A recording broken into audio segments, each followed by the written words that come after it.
All right, welcome. Today we're diving into a really critical part of the Economic Reconciliation Specialist course. We're going to talk about how to take Call to Action 92 and turn it into an actual real-world blueprint for your business.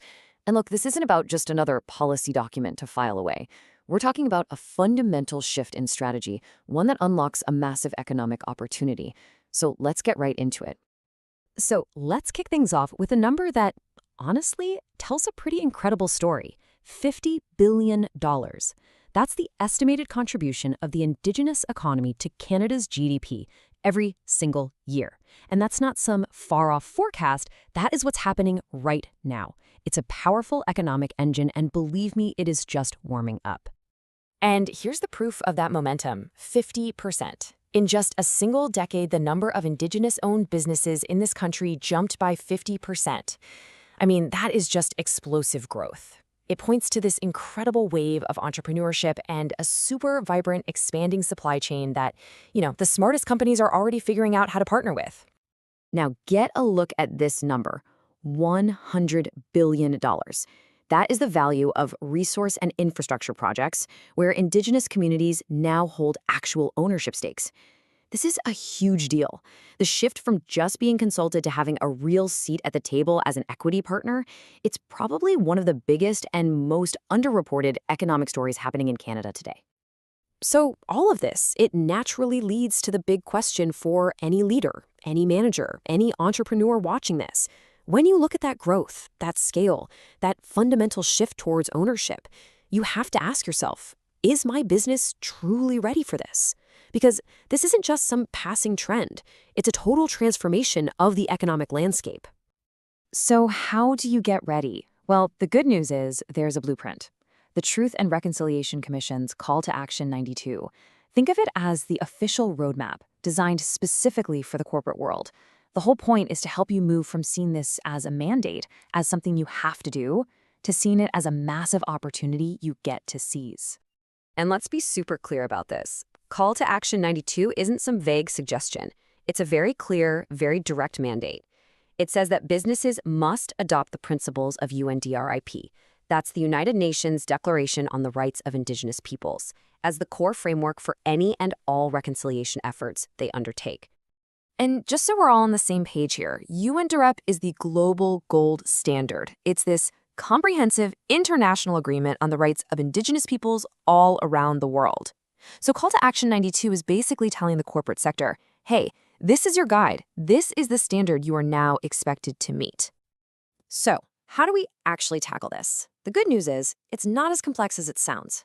We can break the whole thing down into 3 really clear, really actionable pillars that we're going to walk through right now: a foundational commitment, meaningful consultation, and equitable access.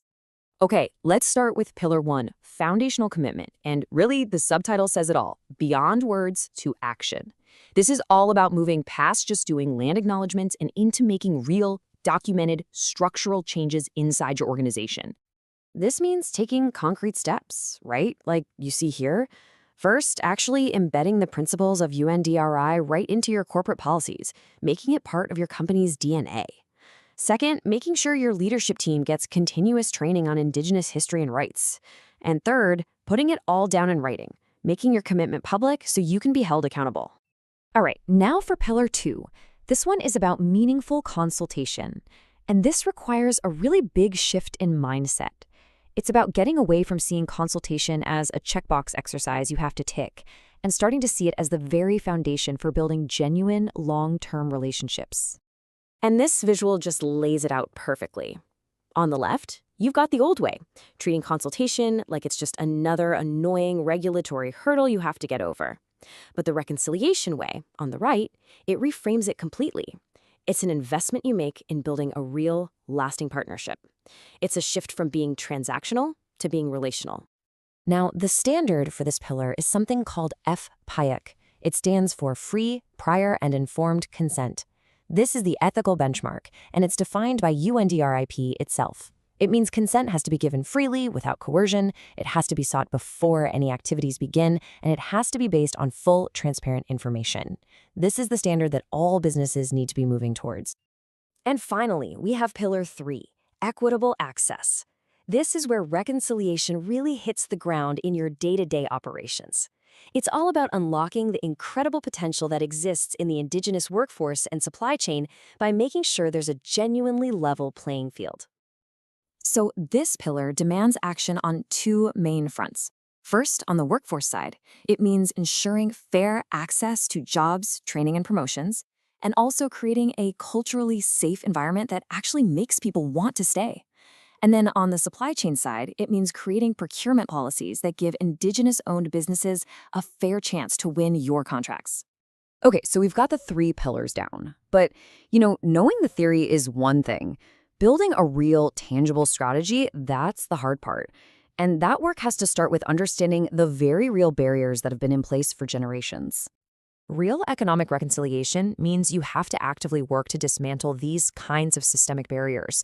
We're talking about things like institutional bias in hiring processes, historical roadblocks to accessing capital, and major infrastructure gaps that exist in so many communities. A good strategy has to face these challenges head-on. And this table, this is basically your toolkit. It's a fantastic illustration of how you turn all that theory into actual practice. For example, you want to improve equitable access? Well, you can implement a targeted procurement policy with a clear goal, say a 5% spend target. That links directly to Pillar 3. Want to beef up your foundational commitment? Embed reconciliation metrics right into your board of directors mandate. That's a core part of Pillar 1. You see, every strategy has a clear action and a direct line back to Call to Action 92. So let's wrap up with the single most important takeaway here. Economic reconciliation isn't a task you can just assign to one department. For it to actually work, it has to be a core piece of your overall business strategy, woven into the fabric of everything you do.